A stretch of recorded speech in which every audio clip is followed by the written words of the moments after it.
Tony, there is a ton to shake out. There is no shortage of storylines as we head into these final weeks and months leading up to the 2021 NFL Draft. How are schools in this conference handling those seniors? How are the seniors handling themselves? And how is that all going to play out over the next several weeks? Yeah, the interesting thing is if you look at some of these 1AA schedules, some of them go through April. I mean, some of them basically are playing draft weekend. And what I'm told is the player's going to be able to decide after the season whether or not he wants to return. So you could potentially have a situation where a player from Grambling or a player from Sam Houston State is selected in the 7th round, and then that player could actually decide that they want to go back to school and play another year in 2021. The players don't have to decide. That they're being given a date of March 1st. That's what I've been told. That's when the NCAA 2A would like to know if they want to return, but they don't have to make the final decision there.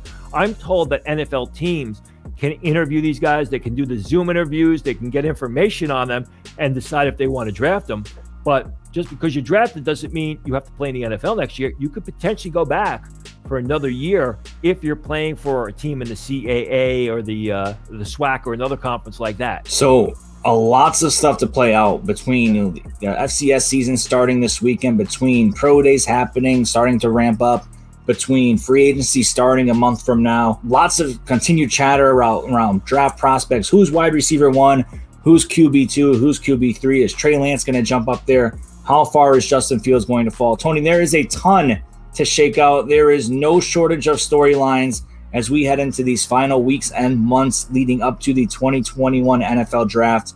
I know that you'll have us all covered over at ProFootballNetwork.com, over on Twitter at Tony Pauline, always dropping the latest news and rumors each and every week in your mailbag and in other articles that you're releasing. Plus, your scouting reports will be dropping soon on our website and in our mock draft simulator, so we're all looking forward to that.